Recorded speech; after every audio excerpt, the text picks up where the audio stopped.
students, greetings to all. In the last video lecture, we had talked about the properties of matter. In today's video lecture, through activities, we'll be discussing the physical classification of matter. According to the physical classification, matter can be subdivided as solid, liquid, or gas. Firstly, we'll try to understand the properties of solid. We know that solid have a fixed shape. They've got a fixed size and volume. Now, if we take any solid for that matter, like for example, if we take this and if I try to, this is a tape, and if I try to create a boundary of it with the help of a pen, then in that case, I'll get a fixed boundary which can be seen over here. Now, when it has a fixed boundary, that means it has got a definite shape. So, this is what is referred to as solid. The same can be done for other articles, solid articles like a pen or a scale. They have a definite boundary. So, solids, they've got a fixed shape, as can be seen. The shape is circular over here. Here, it is cylindrical. They've got a definite boundary. You cannot compress them. You cannot suppress them. They are not fluid in nature. Now, the reason because they cannot flow is because the intermolecular space between them is very less. The particles of solid, they are very tightly packed, closely arranged to each other, and therefore the kinetic energy of these particles, that is very less, and therefore they've got a fixed shape like a cylindrical shape over here.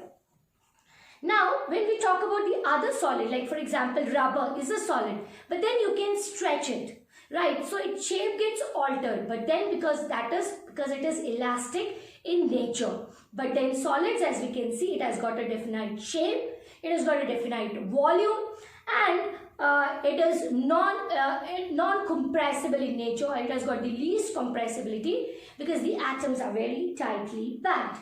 Now, if we talk about sponge, then in that case, that's the other example of a solid. So, you can say that we can compress it, as we can see it over here by this activity, that it can be compressed. And I said in the earlier, when I gave the earlier example, that it cannot be compressed. The solids cannot be compressed.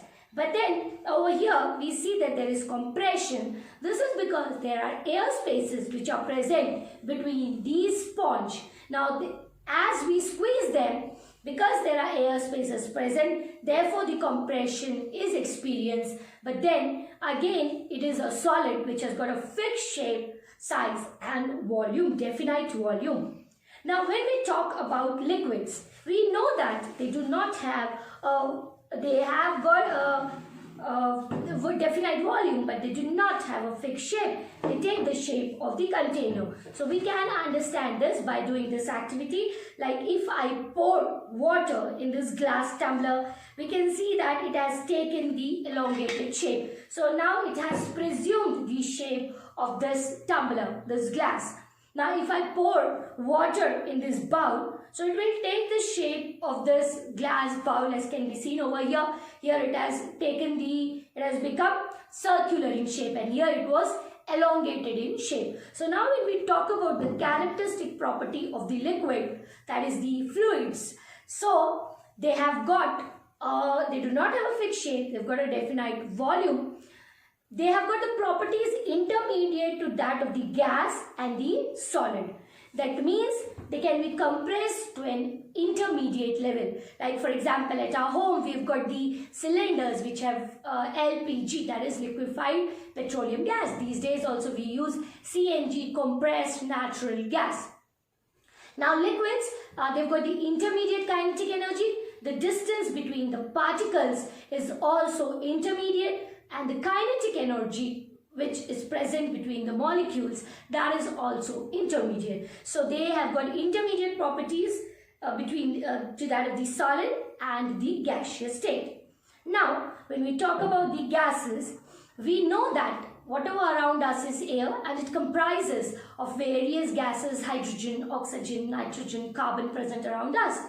Now, this balloon, it is filled with the gas or the air, and we can see that we can very easily compress it. Now the gases, they do not have a fixed shape.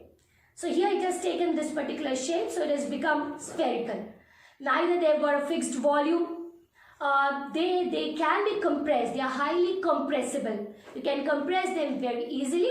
The reason being the distance between the particles that is very large, and therefore they have got a very high kinetic energy, and they diffuse also very fast. So the gases, the movement is very faster in comparison to the solids and the liquids.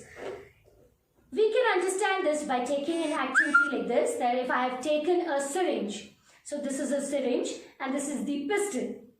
Now, if I try to push the piston like backward and forward, it is very easy for me to push the piston. This is because there is nothing in the injection over here right now, in the syringe over here. This is just the air. Now, if I,